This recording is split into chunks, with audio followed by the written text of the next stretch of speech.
जेठ का महीना गर्मी के हिसाब से सबसे ज़्यादा कष्टकारी होता है। इस महीने में सबसे ज़्यादा पानी की किल्लत रहती है। सूर्य के रौद्र रूप से धरती में मौजूद पानी का वाष्पीकरण सबसे तेज़ हो जाता है, जिसके कारण से नदियाँ और तालाब सूख जाते हैं। हिंदू सभ्यता में इस महीने जल के संरक्षण का विशेष जोर दिया जाता है। धार्मिक मान्यताओं के मुताबिक इस महीने में सूर्य देव, वरुण देव और हनुमान जी की पूजा विशेष फलदायी मानी गई है।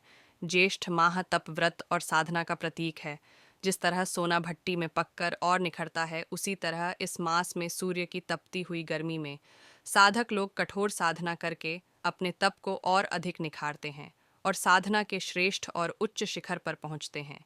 मान्यता के अनुसार जितना अधिक ज्येष्ठ मास सूर्य के तप से तपेगा, उतना ही यह विभिन्न कृषि उत्पादों जैसे आम, लीची, जामुन और कटहल जैसे फलों और सब्जियों के लिए अत्यधिक लाभकारी होगा। इस महीने में जितनी अधिक गर्मी पड़ेगी, उतनी ही वह मानसून के लिए लाभकारी होगी और मानसून का चक्र नियमित होगा। ज्येष्ठ महीने में गंगा दशहरा और निर्जला एकादशी जैसे व्रत रखे जाते हैं। ये व्रत प्रकृति में जल को बचाने का संदेश देते हैं। गंगा दशहरा में नदियों की पूजा और निर्जला एकादशी में बिना जल का व्रत रखा जाता है। जल ही जीवन है। ज्येष्ठ मास में जल दान उपयुक्त माना गया है। पक्षियों के लिए घर की छत या बगीचे में जल का पात्र भरकर रखे पशु पक्षी भी प्रकृति की अनमोल देन है और साथ साथ ये ज्योतिष की दृष्टि से भी काफ़ी अच्छा है। आपने देखा होगा कि हर देवी देवता का कोई ना कोई वाहन होता है जो पशु या पक्षी है। मान्यताओं अनुसार इन वाहनों की पूजा करने से संबंधित देवताओं का आशीर्वाद प्राप्त होता है। कुछ ऐसा ही ज्योतिष के अंतर्गत भी है। ज्योतिष शास्त्र के अनुसार सौरमंडल के हर ग्रह का संबंध किसी न किसी पक्षी या पशु से होता है। अगर ग्रह को शांत या प्रसन्न करना है, संबंधित पक्षियों या पशुओं की सेवा करनी चाहिए। ज्येष्ठ माह को आम बोलचाल की भाषा में जेठ का महीना भी कहा जाता है। इसमें भारत के उत्तरी भाग में भीषण गर्मी पड़ती है। शास्त्रों में ज्येष्ठ के महीने का खास धार्मिक महत्व बताया गया है। ज्येष्ठ मास में जल का दान। ज्येष्ठ महीने में सूर्य अपने रौद्र रूप में होता है, जिसके चलते गर्मी बढ़ जाती है, साथ ही बढ़ जाता है। पानी का महत्व। शास्त्रों में इस महीने में पानी के संरक्षण पर खास जोर दिया गया है। ज्येष्ठ मास में जल के दान का बहुत बड़ा महत्व है। भीषण गर्मी में पानी की दिक्कत होने ही लगती है, जिसके चलते कई लोगों को पीने का पानी भी नहीं मिल पाता। इसलिए इस महीने जल का दान करना अत्यंत लाभकारी बताया गया है। जेठ माह में घर की किसी भी खुली जगह या छत पर चिड़ियों के लिए दाना और पानी रखना चाहिए। गर्मी के कारण नदी तालाब सूखने लगते हैं, जिसके चलते पक्षियों को पानी नहीं मिल पाता। इसलिए घर के बाहर या छत पर पक्षियों के लिए दाना पानी ज़रूर रखें। मान्यता है कि पक्षियों को दाना पानी देना लाभकारी होता है। आपको तो पता ही होगा कि ज्येष्ठ का महीना शुरू हो चुका है और यह 22 जून तक चलेगा। इसे जेठ माह के नाम से भी जाना जाता है। इस पूरे महीने में सूर्य देव, हनुमान जी, त्रिविक्रम देव और शनि देव की पूजा का विधान है। ज्येष्ठ मास में जल का दान करना काफी लाभकारी और पुण्यदायक माना है। धार्मिक मान्यताओं के अनुसार जल का दान करने से सभी पापों से मुक्ति मिलती है और शुभ फल प्राप्त होते हैं। इसके अलावा ज्येष्ठ माह में कुछ विशेष उपायों को करने से सभी समस्याओं से छुटकारा मिल जाता है। तो आइए जानते हैं कि ज्येष्ठ मास में कौन से उपाय करने चाहिए। ज्येष्ठ माह के उपाय। अगर आपके सरकारी काम में रुकावट आती रहती है और आप अपने काम को बिना किसी रुकावट के पूरा करना चाहते हैं, तो जेठ माह में अपने घर के किसी बुजुर्ग का आशीर्वाद लें और सूर्य देव के इस मंत्र का 108 बार जप करना चाहिए। मंत्र एयुएम घृणी सूर्याय नम। अगर आप मानसिक शांति पाना चाहते हैं तो जेठ माह के पहले दिन सूर्य देव को जल चढ़ाते हुए गायत्री मंत्र का पाठ करें। गायत्री मंत्र इस प्रकार है: एयुएम भूर्भुव स्व तत् सवितुर्वरेण्यम भर्गो देवस्य धीमहि धियो यो नः प्रचोदयात्।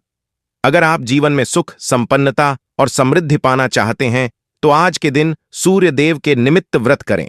उनकी और कनेर के पौधे की तस्वीर की पूजा करनी चाहिए।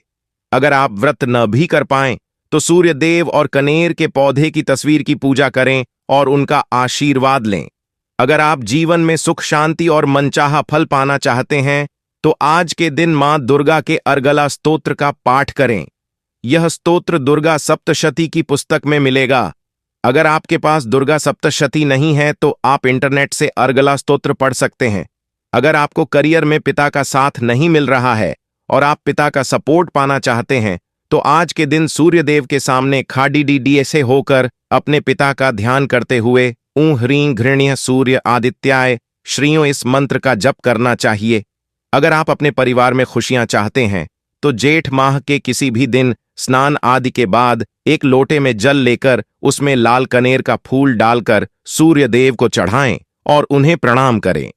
अगर कनेर का लाल फूल न हो तो कुछ दाने चावल के भी डालकर सूर्य देव को चढ़ा सकते हैं। अगर आप व्यापार में लाभ या तरक्की चाहते हैं तो आज के दिन किसी भी भगवान को मीठी रोटी या पूरी का भोग लगाएं। फिर कुछ समय बाद इसे प्रसाद के रूप में ग्रहण कर लेना चाहिए। शारीरिक तौर पर फिट रहने और अपनी सेहत को बरकरार रखने के लिए ज्येष्ठ माह के किसी भू दिन सूर्य देव को जल चढ़ाना चाहिए। फिर घर के मंदिर में भगवान को गुड़ का भोग लगाएं।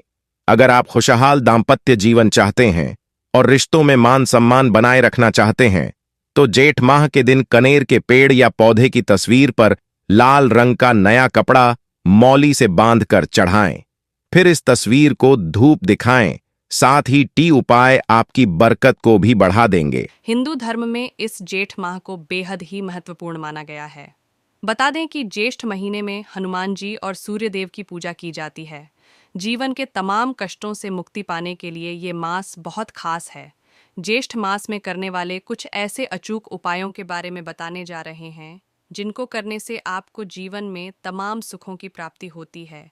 तो आइए देर न करते हुए जानते हैं उन उपायों के बारे में। ज्योतिष शास्त्र के अनुसार ज्येष्ठ के महीने में तिल का दान करना काफ़ी शुभ माना जाता है। इस महीने में तिल का दान करने से व्यक्ति की सभी मनोकामनाएं पूर्ण होती हैं और जीवन में सुख समृद्धि आती है। इतना ही नहीं, तिल के दान से भगवान विष्णु अति प्रसन्न होते हैं और व्यक्ति को कई हजार यज्ञों के बराबर आपको शुभ फल की प्राप्ति होती है। दूसरे उपाय के तौर पर आपको बता दें कि यदि आप मंगल दोष से पीड़ित हैं और उससे छुटकारा पाना चाहते हैं तो ऐसे में ज्येष्ठ महीने में हर मंगलवार को सूर्योदय से पहले स्नान कर हनुमान जी के मंदिर जाकर उन्हें तुलसी के पत्तों की माला पहनाएं।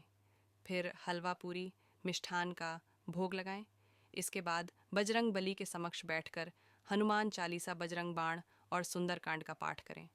इससे आपके जीवन में आने वाले सभी संकट दूर होंगे और मंगल दोष का प्रभाव कम होगा।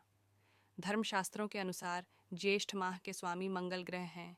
ऐसे में इस महीने में मंगल के शुभ फल पाने के लिए मंगल से संबंधित चीज़ें यानी कि तांबा और गुड़ का दान करना शुभ माना जाता है। इससे विवाह में आ रही अड़चनें दूर होती हैं और विवाह के योग शीघ्र बनते हैं। ज्येष्ठ महीने में सूर्य का प्रकाश तीव्र रहता है। ऐसे में इस पूरे महीने में सुबह उठकर स्नान आदि करने के बाद सूर्य देव को अर्घ्य जरूर दें। इस उपाय को करने से आपके मान सम्मान में वृद्धि होती है और नौकरी में आए दिन आपको उपलब्धियां हासिल होती हैं। इसके अलावा आप सभी ये तो जानते ही हैं कि इस माह में भीषण गर्मी होती है। इसीलिए इस महीने घर में किसी खुली जगह या छत पर पक्षियों के लिए दाना और पानी की व्यवस्था करें। मान्यताओं के अनुसार इस उपाय को करने से आपकी कुंडली में मौजूद ग्रह दोष दूर होते हैं और आपके जीवन की तमाम परेशानियों का अंत होता है। आप भी ज्येष्ठ के महीने में इन सभी अचूक उपायों को ज़रूर करें और जीवन के कष्टों से मुक्ति पाएं। और साथ ही दोस्तों, आपको बता दें कि इस महीने में अगर आप ये उपाय कर लेते हैं तो आपका सूर्य भी शांत हो जाता है, क्योंकि जिसका सूर्य शांत होता है उसके घर परिवार में बरकत हमेशा भारी रहती है और उसका घर भी एक से चलता है। और अब बात करते हैं, आखिर अगर आप ये उपाय कर लेते हैं तो आपका चंद्रमा भी शांत हो जाएगा और आपके कोई भी बीमारी कभी छू नहीं पाएगी और साथ ही आपके जितने भी दोष होते हैं सभी खत्म हो जाएंगे। आपका जीवन शांतिमय बीतने का जाएगा।